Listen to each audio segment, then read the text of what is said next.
wider and the track even lower. Don't ask me why. But, people were asking what engine we're working on next. We're currently working on the 15.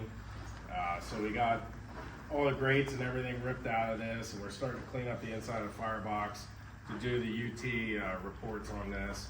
This was the last engine that was operational here in 2011. That doesn't mean anything though. During the tourist era, they rode these engines really hard and did not do a lot of good maintenance to them. So we're going to evaluate everything and go from there. I do have brand new wheels for this engine already made. Strasburg Railroad made those, so that's the wheel center itself, the tire, the crank pins, everything. So give me about another 2 years and we'll have this one out ready to run. What did make the you and the railroad decide to do this one next? Was it in the best shape? Yeah, the 16 hadn't run since 1956. So that had, I don't know a better term, it wasn't molested during the tourist era per se. The 18 has not run since 1956 as well, but has major tram problems. They were putting it on the ground at the end of the common carrier era. The 15, we didn't initially think was going to be the next engine. We thought the 14 would be, but once we tore the 14 down the whole way, the boiler needs all kinds of stuff on that. A lot of difficult repairs to do on the frame. I'm going to have to get it lifted off the frame, probably put it on a flat car. With no overhead cranes here with the historic shops, we are at, we have to come up with creative ways to do things.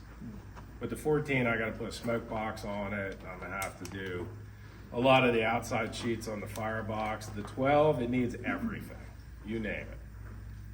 Wheels, tires, all the bearings. It needs an entire firebox put in it.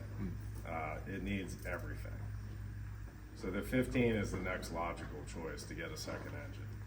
And even at that, it needs a lot. The Foundation's ultimate goal was to have all 6 of them running, but my son's 2.5, and I think he'll get that done when he's about 50. It's a good thing to hear that he's going to carry it on, hopefully. I wouldn't say that. I wouldn't say that. We're well funded, but we do rely on a lot of grants and stuff like that. But we're also extremely smart about what we do with our money. I mean, I work all kinds of deals to make things happen on this stuff.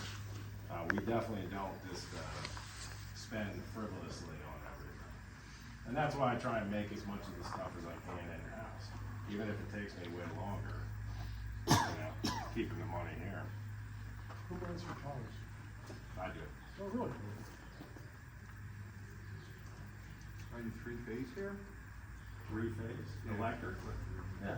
Three-phase all over. Oh, okay. And most of us guys are 3-phase, big machine. I thought there was some 3-phase in your area. Any other questions in the Roundhouse proper here? I'm not familiar with this. Is a whole different like valve system. Yeah, that's earlier than piston valve. That's a slide valve. Is that something you've ever worked on before? Or? Me? Yeah. I'm a boiler guy. I hate running gear. It drives me insane, but yeah, I can fix it. Okay. All right. Like I said, I have the right people in my corner to help me with this stuff. And in reality, steam engines are very technical, but also very simple if you know what you're doing. I mean, the men building these, a lot of people had a very poor education, and they're still building it to prints. We have tens of thousands of prints. The archives, everything has been digitized for the steam engines. So that's huge. Mm-hmm. Not only do I have to not look for a print, but I can pull a print up on my phone, in order to make parts. Or if we have to have somebody make us a more technical part, then we can send them a JPEG file and they can make it. Okay.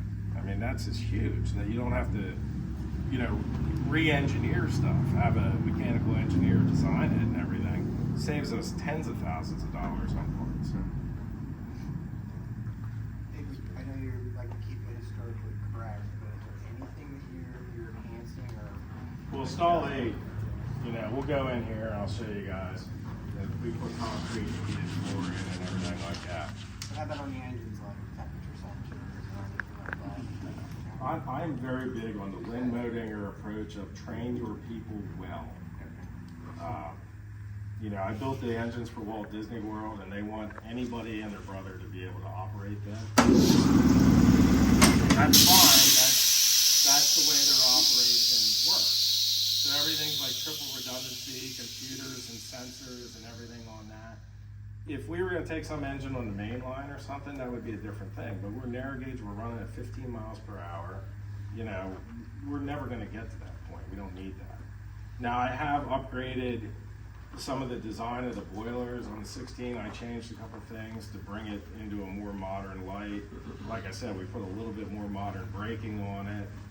But we want to try and, I want somebody to look at it and be like looking at a picture from the 30s and they can't tell any difference. That's the whole trick, is make it look like it's the same, you know? That's the beauty of these prototypes. Yeah. So we're gonna go into stall 8, and this is no photographs, no videos. So please okay. shut everything off.